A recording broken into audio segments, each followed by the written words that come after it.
Hey, what's going on guys? Josh here for Classic Lead, and this is the video review for Final Fantasy on the Nexus 7 tablet. Yep, you heard me right. The Gooch is doing a video review of a tablet game on the channel. So not just Scott and Tony, no, the G-Man himself. I am doing tablet reviews. Yes, and obviously my tablet reviews are going to be on the Nexus 7 tablet, which I recently bought. Fantastic device. You guys have seen us already talk about it in the past. And when you buy the tablet, you get $25 of Big Daddy Google's money. He gives you $25 in store credit, or she. I don't really know. Google. Big Daddy Google. It's a he, right? Anyway, you get 25 bucks in store credit to use on the Play Store. And the first thing I bought, I went directly to it, was Final Fantasy. Now, this game has been out on the iOS for a while now, and just recently came to the Android devices. And I was really excited, been debating buying it for my phone, and once I had the tablet, the bigger screen, the better processor, I had to get it. Now, I would like to say that Final Fantasy 1, the original game, is near and dear to my heart, but it's not. Now, the series as a whole is. I'm very fond of the series and played several of the games, but I never played the original Final Fantasy. I've watched people play it. I even kind of tried to play it, but it was back on the NES. It was a very difficult game, a very unforgiving game, and just very new to a lot of gamers who had only played, maybe Ultima or Zelda. There just wasn't a whole lot out there for us to dig into here. It was very new and scary. I'm scared of new stuff. Don't try it. But since then, Square put out Final Fantasy, saved their company, became Square Enix, and here we are today with this revamped version of the game. I've heard some people say that it is a port of the iOS game. I've heard some people say that it's actually a port of the PSP game. I've heard people say the iOS game is a port of the PSP game, and the Android is a port of that port. Whatever. I don't know. I don't care. Some people say, you do or don't get extra dungeons and content. I don't care, guys. It's $7, and I think there's a lot of game here for $7. Now, obviously, it is an updated version of the original Nintendo Classic. You can tell because it has a much better looking game as a whole 16-bit upgrade, if you will, to the graphics engine. Looks fantastic. I think a lot of the writing and dialogue has probably been cleaned up a bit. Hopefully, maybe not. The battle system has definitely been updated. No more losing turns because an enemy dies. And if you played the original, you know what I'm talking about. But in the original game, what happened was Final Fantasy is turn-based. You would queue up actions. You would say, Warrior hit this guy, Black Mage cast spell on that guy, and so forth and so forth. Well, if the Warrior killed enemy A, and Black Mage was set up to cast Thunder on enemy A, this is so convoluted. Anyway, I'm just saying sometimes you would lose your turn. There, said it. And you would queue up actions, and you would that was it. You couldn't attack the enemy because he died before you had your chance to hit him. That's gone. So now, little tweaks like that. The game is still pretty challenging, all in all. You're still going to have to do a little bit of grinding, level up some stuff.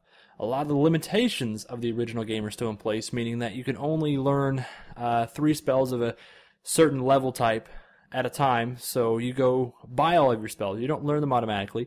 You take your white mage or your black mage or whatever to the spell shop. You buy 3 spells for level 1, 3 spells for level 2, and so forth. If you want to switch spells out, you're going to have to go unlearn that spell and buy a new spell.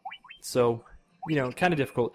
Other things like, let me think here. What is it? Oh, yeah. You're poisoned. It doesn't go away after the battle. You're walking around losing life. Like, tick, tick, tick, tick, tick. Your life will suck away from you. So you need to make sure to stock up on antidotes and potions and go to churches and, stay at inns to recover your life and stock up on tents and remedy curing things. A lot of the stuff that we forget about in later Final Fantasy games, and especially just modern RPGs in general, we've become very, what's the word here, spoiled. Because you go to a save point, or you go to this one little magical dot on the map, and it cures everything and heals all your life and everything. You got all your magic points back. That is not the case here. So you got to think about stuff, plan stuff out. Sometimes be ready for a really long gauntlet of enemies before you get to a boss. Which is fine. I like that kind of game. Some people think RPGs should have never strayed from that format, and I think, no, they should stray from that format, but we should also have the option to play games that are just like that, and that's where Final Fantasy comes in. And it's beautiful when you play it on your tablet because, I don't want to sit and go through a dungeon for 2 or 3 hours at a time. I like to kind of work my way through it. you know, and I'll sit down on the couch, play for an hour or two, great. You get up, do something else, come back the next day, play for an hour or two, great. The great thing about it also on the tablet is that you can save your game like anywhere you want to. And let's say you forget to save your game and you just exit the game. Well, it sort of almost has a save state, and I'm not sure what they call it, quick save, whatever. You can just reload the app and be right where you were when you left off. It's saved my bacon a few times, to be honest. I've had you know, some moments where it's like, oh man, I forgot to save. Thank goodness I can hit resume and jump back in my game. Fantastic. So I'm ranting and raving about the game and not really telling you what you want to know. And that is, it's a good game. How does it control in a tablet? It controls pretty well. You can see me using the touchscreen controls. They're pretty responsive. I like the fact that it's a mix between on-screen like controls where you have like a little D-pad and an action button, and at the same time, when I'm in battle, I can tap the enemy that I want to attack. So it's a nice hybrid of the two schemes. Some people want all, you know, everything just touching what you want to do. Other times people want, you know, an on-screen D-pad over top of the picture, whatever. This is a really nice setup here.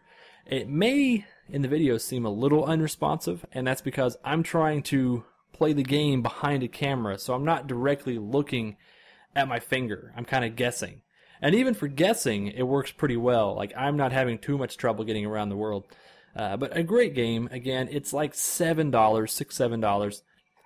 Super cheap. You're going to get tons of gameplay out of it, and there's incentive to go back and replay again with the different classes and different ways to play if you want to try a different strategy, use different spells, whatever.